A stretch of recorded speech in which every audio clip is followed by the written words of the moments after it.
ভিডিওতে দেখানো যে স্যান্ডউইচটা, এটা একটা খুবই সামান্য একটা স্যান্ডউইচ, হ্যাঁ, যেটা আমরা টাকা দিয়ে কিনে এনে খেতে পারি। কিন্তু এটার মাঝে যে ভালোবাসাটা ছিল, যে আদরে এই স্যান্ডউইচটা কিনে এনে আমাকে দেওয়া হয়েছিল, সেই ঘটনাটাই আজকে তোমাদের সাথে আমি শেয়ার করছি। অবশ্যই পুরো ভিডিওটা ভয়েসটা শোনার জন্য অন্ততপক্ষে হলো ভিডিওটা তোমরা সবাই দেখো। কিছু কিছু সময় নিজের রক্তের সম্পর্ক থেকেও যে সম্পর্কগুলো আমাদের কোনো কিছুই হয় না, সেই সম্পর্কগুলো থেকে যখন আমরা কিছু ভালোবাসা পাই, সেই ভালোবাসাটা আসলে নিজের কাছে কতটুক ভালো লাগে সেটা বলে বোঝানো যায় না। সেরকমই একটা ঘটনা তোমাদের সাথে আজকে আমি শেয়ার করছি।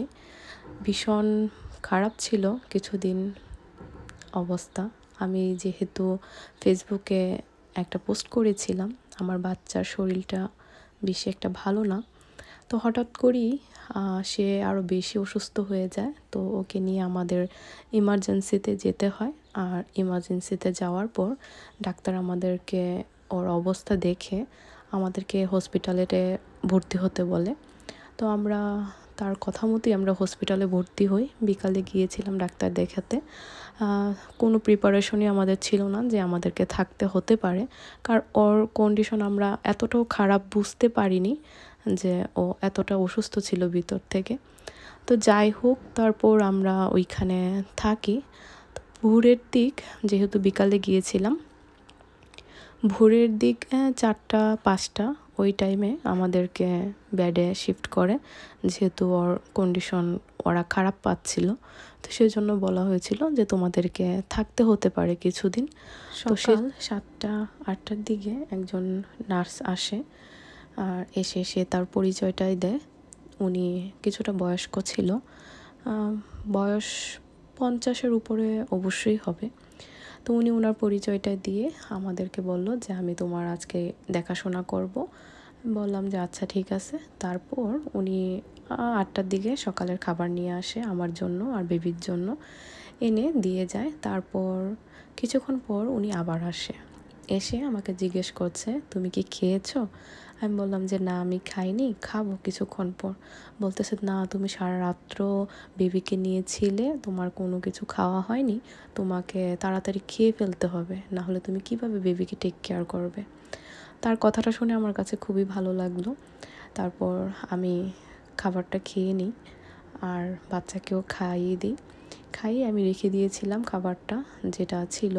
তো উনি কিছুক্ষণ পর আবার আসে, এসে দেখছে যে আমি খাবারটা খেয়েছি কিনা। তারপর দেখে আমার ট্রেতে আরও কিছু খাবার ছিল। তখন সে আমাকে বলছে তুমি মিল্কটা খেয়ে নিও, মিল্কটা তোমার শরীরের জন্য অনেক বেশি কাজে দিবে। তখন আমি বলছি আচ্ছা ঠিক আছে, তুমি এটা থাকুক, আমি কিছুক্ষণ পর আবার খেয়ে নিব। তখন সে সুন্দর করে আবার মিল্কটা রেখে ওইগুলা ট্রাশ করে দিয়েছিল। তারপর সে যতক্ষণই ছিল, কি লাগবে, কোনটা প্রয়োজন, সব কিছুই দেখাশোনা করছিল। তার মাঝে দুপুরের খাবার আবার দেওয়া হয়েছিল। তো দুপুরের খাবারটাও খেয়ে নিয়েছিলাম। এখন সে সকাল 8টায় এসেছে, হয়তোবা তার সন্ধ্যা পর্যন্ত ডিউটি ছিল, সে চলে যাবে। তো সন্ধ্যার আগে যাওয়ার আগে সে রাতের খাবারটাও আমাকে দিয়ে গিয়েছিল। আর এখানে যেহেতু সবাই অনেক তাড়াতাড়ি রাতের খাবার শেষ করে, সেজন্য উনি সন্ধ্যা তখন 7টা বাজে, তো উনি রাতের খাবারটা আমাকে রুমে দিয়ে যায়। আর যখন দিয়ে যায় তো আমি খাবারটা চেক করতে নিয়েছিলাম, কারণ এখানে যেহেতু বিফ, চিকেন সব কিছু একদমই মিক্সডই থাকে, সবার বলতে হয় যে আমি এটা খাবো না, তখন ওরা চেঞ্জ করে দেয়। তো সেরকমই আমার খাবারে ওরা ভুলবশত হয়তো একসাথে বিফটা দিয়ে দিয়েছিল। তখন আমি এটা চেক করে, ইভেন আমার বেবির খাবারটাও সেম থিং হয়ে গেছিলো। তখন আমি এটা চেক করে নার্সকে ডাক দিই আর বলি যে আমরা তো বিফ খাই না, আমাদেরকে চিকেন দিতে হবে তোমার, আমার বেবিরটাও চেঞ্জ করতে হবে, আমারটাও। তখন সে সাথে সাথেই ওদের যে স্টাফের রুম আছে ওইখানে যায়, যেখান থেকে সে খাবারটা নিয়ে আসে, এবং ওদেরকে বলে যে ওরা চিকেন ছাড়া, মাছ এগুলো ছাড়া বিফ আইটেমের এই জিনিসগুলো খায় না। তখন ওরা ওনাকে জানায় যে আজকের খাবার তো এতটুকু ছিল, আমরা সব কিছু দেওয়া হয়ে গেছে, আজকে চিকেনের আইটেম আর কোনো খাবার নেই, শুধুমাত্র বেবির জন্য খাবার আছে। আজকে তো আর চিকেনের খাবার শুধু বেবির জন্য আছে, কারণ আলাদা খাবার দেওয়া হয়, বেবির জন্য আলাদা খাবার। আর যে মাম থাকুক বা বাবা থাকুক বা যেই বেবিকে দেখাশোনা করুক তাকে গেস্ট হিসাবে ধরে একজনকে শুধু অ্যালাউ করে, আর তার জন্যই খাবার দেওয়া হয়। তখন ওরা বলতেছিল যে আজকে রাতের খাবারটা তো আর কোনো কিছুই হবে না, তাহলে আজকে রাতে আর কোনো কিছু দিতে পারছি না।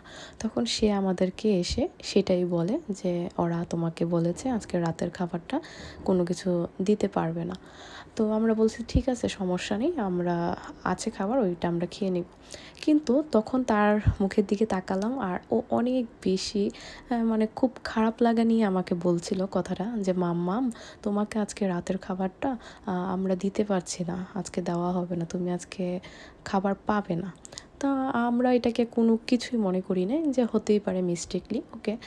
তার আমার হাজব্যান্ড ছিল এখানে, তো সে বলছিল আচ্ছা ঠিক আছে, আমি তোমাকে বাইরের থেকে, যেহেতু রাতে ওকে থাকতে দিবে না, যে বাইরের থেকে আমি তোমাকে খাবার এনে দিয়ে যাচ্ছি, তুমি রাতে এটাই খেয়ে নিও। তো আমি বললাম যে না, তোমাকে আর এসে কোনো কিছু দিতে হবে না, আমার কাছে যেগুলো আছে খাবার ওইগুলো আমি খেয়ে নিব। তো সেই কথা, তো বেবির জন্য তো ওরা দিতে পেরেছিল, বেবির জন্য চিকেনের আইটেম ছিল, তো ওরা আমার এই ট্রেটা পাল্টে নতুন একটা ট্রেতে বেবির জন্য চিকেনের আইটেম দিয়ে গেছিলো। তারপর কিছুক্ষণ পর, যেটা আমার সবচেয়ে বেশি ভালো লাগার, আমার খুব, আমি মানে কি বলবো সেটার ভাষা আমার কাছে নেই, ওনার এই ভালোবাসাটা আমার হয়তোবা সব সময় মনে থাকবে। উনি আমার কেউ না, উনি আমার রক্তের কেউ না, না ওনাকে আমি চিনি, ওনার সাথে আমার কোনো সম্পর্ক ছিল কোনো দিন, কিন্তু ওনার ভালোবাসাটা আমি সারা জীবন আমার মনে থাকবে। তো এই মানুষগুলোর জন্যই হয়তোবা এই বিদেশের মতো জায়গাতেও আমরা থাকতে পারি, এই ভালোবাসাগুলোর জন্য। উনি কিছুক্ষণ পর আসে, এসে জিজ্ঞেস করছে মামাম তুমি তো চিকেন খাও না? আমি বললাম যে হ্যাঁ, আমরা চিকেন খাই, ইভেন মাছও আমরা খাই। সেটা ইংলিশে বলতে হয়, এখন আমি তোমাদের সাথে বাংলাটা শেয়ার করছি। বাট ওনার ইংরেজিতে যে কথাটা বলছিল সেটাও এত আবেগ দিয়ে উনি বলছিল আমার সাথে কথাগুলো। তারপর উনি আমাকে বলছে আচ্ছা ঠিক আছে, এই কথা বলে উনি চলে যায়। আর কিছুক্ষণ পর উনি একটা স্যান্ডউইচ নিয়ে আসে, স্যান্ডউইচের প্যাকেট নিয়ে এসে আমাকে বলছে যে মাম্মাম তুমি এটা খেয়ে নিও। তো তখন আমি আসলে অতটা বুঝতে পারিনি, ওনারটা আমি রেখে দিয়েছিলাম, তো ওনাকে জাস্ট থ্যাংক ইউটাই বলেছিলাম। উনি চলে যায়। যখন আমি খাবার টেবিলে খাবার খেতে বসেছি, তখন দেখলাম যে এটা বাইরের থেকে কিনা, এটা এখানের হসপিটালের খাবার ছিল না, এটা একটা প্যাকেট করা ছিল। তো সেই জন্য আমি বুঝতে পারিনি, প্যাকেটটা খোলার পর আমি দেখি এটা বাইরের থেকে একটা স্যান্ডউইচ কিনা, চিকেন স্যান্ডউইচ, যেটা উনি আমার জন্য কিনে এনেছে। যে আমি রাতের বেলা আমি কোনো কিছু খেতে পারবো না, আমাকে সারা রাত আমার বেবিকে টেক কেয়ার করতে হবে, আমি যদি সুস্থ না থাকি আমার বাচ্চাকে কে দেখাশোনা করবে? তার এই ভালোবাসাটা মানে আমি মানে কিভাবে বিশ্লেষণ করবো আমি আসলেই বুঝতে পারছি না। আমরা যারা বিদেশে থাকি, আমাদের সব কিছু নিজেরটা নিজের মতো করেই করতে হয়। আর ছোটো বাচ্চা নিয়ে যখন আমরা সব কিছু করি, কেউ যখন আমাদেরকে একটু হেল্প করে, একটু ভালোবাসা দেখায়, সেটা মনের মাঝে গেঁথে যায়। তো তার ভালোবাসাটা আমার সেরকমই হয়ে গেছে। কিন্তু তার এই ভালো লাগাটা আমার কাছে খুবই ভালো লেগেছিল, সেটা তোমাদের সাথে তাই আমি শেয়ার করেছি আজকে। তো ভিডিওটা বড় হয়ে গেছে, তো অবশ্যই তোমরা যারা শোনো তারা কমেন্ট করে জানিও যে তোমাদের কাছে কেমন লাগলো এই ঘটনাটা।